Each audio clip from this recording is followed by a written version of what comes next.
네, 2013년 제1회 한국전기설비 규정 문제 풀어보도록 하겠습니다.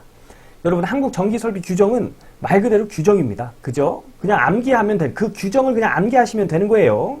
그래서 제가 좀 암기하시기 편하게 이렇게 줄 거드리잖아요. 똑같이 저처럼 줄 그시면서 그렇게 공부하시면 됩니다.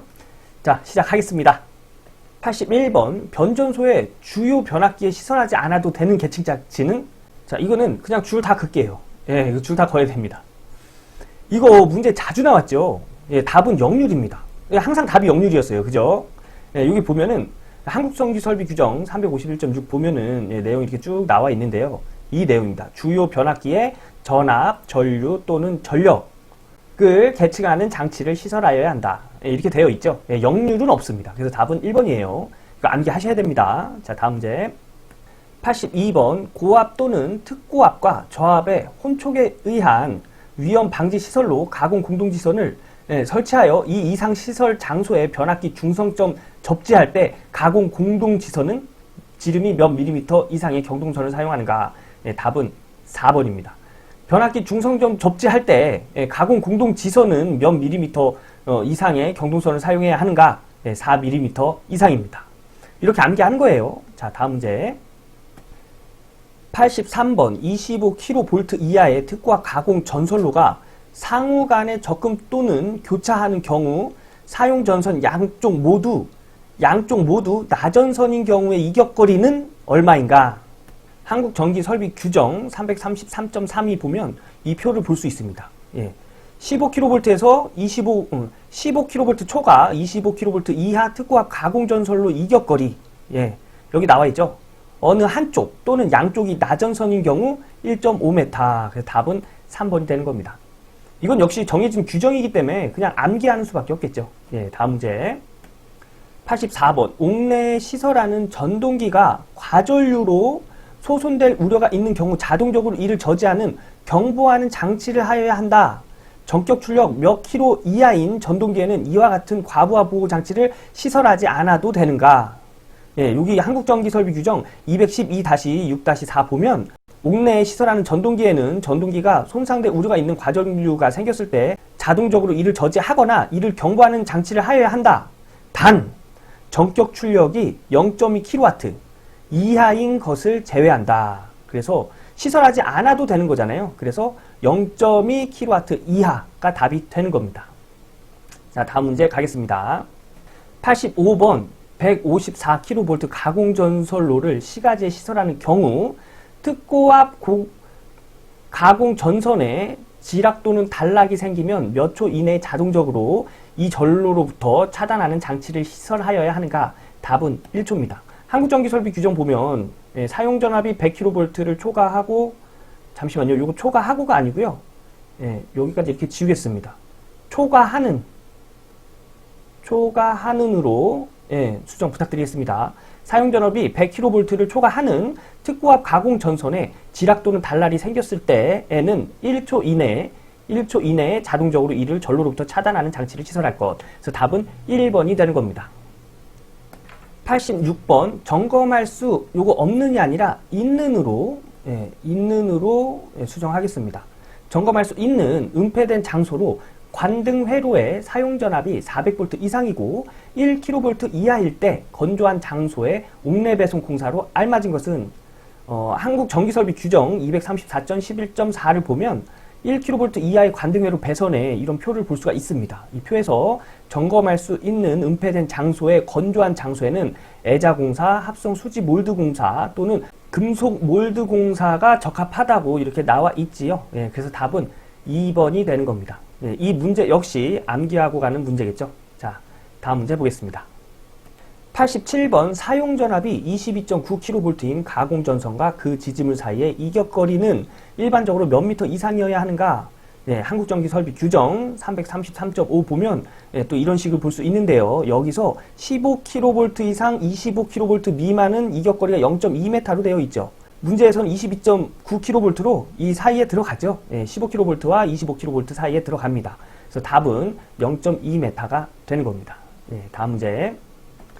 특고압 전선로에 사용되는 애자장치에 대한 갑종풍압 하중은 그 구성재의 투직 투영 면적 1m 제곱에 대한 풍압 하중을 몇 파스칼을 기초로 하여 계산한 것인가. 예, 이게 한국전기설비 규정 331.6 보면 이 표를 보실 수가 있는데요. 이 표에서 애자장치, 애자장치 일대의 구성재 수직 투영 면적에 대한 풍압 하중은 1039 파스칼이라고 되어 있죠. 그래서 얘도 4번이 답입니다.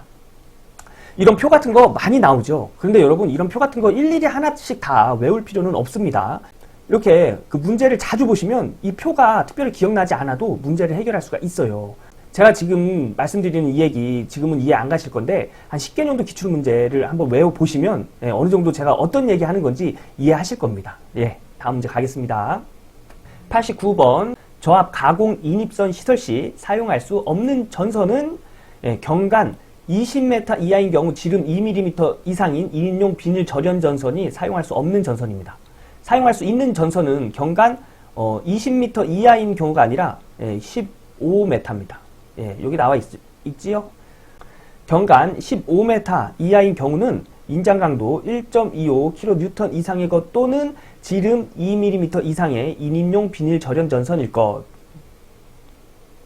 근데 문제에서는 경간 20m라고 했죠. 그래서 얘가 틀린 답입니다. 답은 2번입니다. 자, 다음 문제. 90번. 옥내 시설하는 저압전선으로 나전선을 사용할 수 없는 공사는 옥내 시설하는 저압전선으로 나전선을 사용할 수 없는 공사. 한국전기설비 규정 231.4를 보면 옥내 시설하는 저압전선에는 나전선을 사용하여서는 안 된다.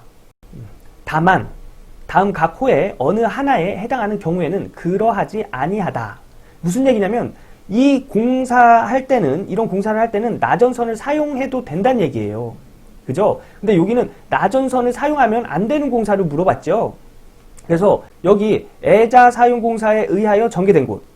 전개된 곳의 애자 사용 공사는 나전선을 사용할 수 있는 공사입니다.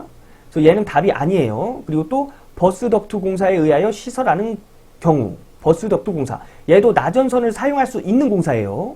그 다음에 라이팅 덕트 공사. 라이팅 덕트 공사도 옥내 시설하는 저압전선에 나전선을 사용할 수 있는 공사입니다. 그런데 여기 금속 덕트가 없지요? 요 안에. 그래서 얘는 나전선을 사용하면 안 됩니다.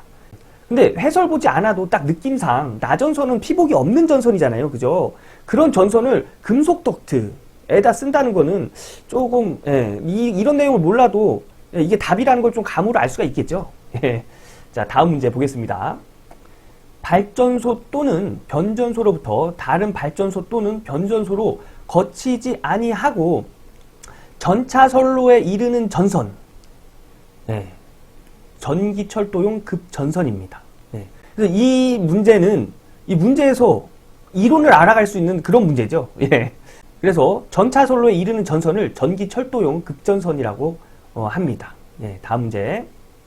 92번 가공 케이블 시설 시 고압 가공 전선의 케이블을 사용하는 경우 조가 용선은 단면적 몇 밀리미터 이상인 아연도 강연선이어야 하는가? 여기서 조가 용선 뭐죠? 이 케이블이 이렇게 뭐 전주라고 하겠습니다. 전주에 케이블이 이렇게 달리면 이 경관이 너무 넓어서 이 케이블이 이 인장 하중을 이기지 못해 뭐 끊어지거나 뭐 이런 경우를 좀 방지하기 위해서 여기다가 선을 하나 좀 단단한 선을 좀 센 선을 이렇게 달아놓고 이 케이블을 이렇게 잡아줍니다. 이게 잡아줘요. 얘를 조가용선이라고 합니다. 인장 강도가 좀 약한 전선을 보호하기 위해서 사용하는 전선을 조가용선이라고 보시면 되겠습니다. 그래서 가공 케이블 시설 시 고압 가공 전선의 케이블을 사용하는 경우 조가용선의 단면적은 한국전기설비규정 332.2를 보면 조가용선은 인장 강도 5.93 kN 이상의 연선 또는 단면적 22mm 제곱 이상의 아연도강 연선일 것 이렇게 나와 있습니다. 그래서 답은 3번이 되는 겁니다. 92번 역시 암기하고 가는 문제겠죠. 자, 다음 문제. 자, 94번 특고압 가공전선로의 경관은 지지물이 철탑인 경우 몇 메타 이하이어야 하는가? 단주가 아닌 경우. 특고압 가공전선로의 경관 여기까지 줄칠까요? 그죠? 특고압이니까. 특고압 가공전선일 때 지지물이 철탑인 경우 그 경관은 몇 메타이어야 하는가? 자, 철탑인 경우 단주인 경우에는 400m. 단주가 아닌 경우에는 경관이 600m라고 이렇게 써져 있죠. 예, 한국전기설비 규정 333.21 보면 이 표를 보실 수가 있으십니다. 그래서 답은 3번입니다. 이런 것도 정해져 있는 거기 때문에 어떤 계산에 의해서 나오는 게 아니잖아요. 그래서 외우고 갈 수밖에 없는 문제입니다. 다음 문제 95번 최대 사용전압이 154kV인 중성점 직접 접지식 전로의 절연 내력 시험 전압은 네. 한국전기설비 규정 132 보면 이게 표가 이거보다 더 길거든요. 근데 이거와 관련된 내용만 제가 가지고 왔습니다.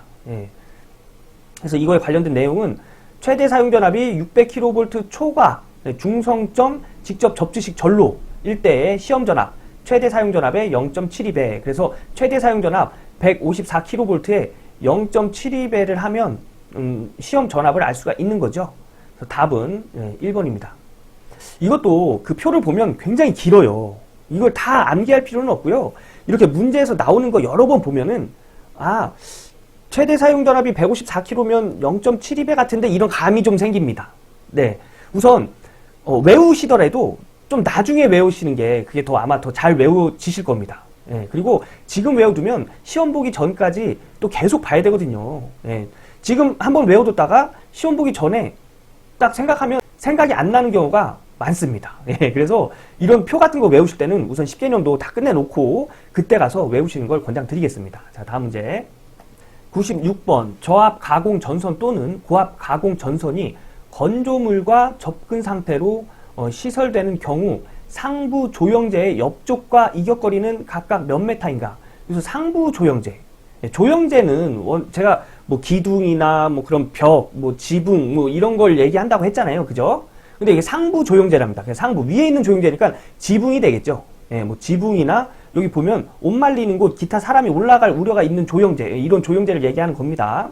이때 저압과 그 고압 가공전선과의 그 이격거리를 물어보는 문제입니다. 근데 여기서 단서가 옆쪽과의 이격거리. 그래서 이때 저압 가공전선과 건조물의 조영제 사이의 이격거리가 접근 형태가 옆쪽 또는 아래쪽일 때는 1.2m고요. 고압 가공전선과 건조물의 조영제 사이 이격거리에서 접근 형태가 또 상부 조영제의 옆쪽 또는 아래쪽일 때 이때도 1.2m입니다. 그래서 고압이나 저압일 때 똑같이 1.2m가 되는 거죠. 그래서 답은 1번입니다. 이렇게 해서 2013년 1회 한국전기설비 규정 문제를 풀어봤습니다. 문제 보면 그냥 다 외워야겠다는 생각 드시죠? 이 한국전기설비 규정은 그렇게 공부할 수밖에 없습니다. 이걸 이해한다고 해도 워낙에 상황들이 여러 상황이 있기 때문에 다 이해할 수도 없어요. 그래서 문제에서 나오는 부분들만 우선 암기를 하고요. 그 외의 거는 이 문제를 암기하고 나서 그때 가서 공부하는 걸로 하겠습니다. 그러면 2013년 1회 한국전기설비 규정 여기서 마치도록 하겠습니다. 고생 많으셨습니다.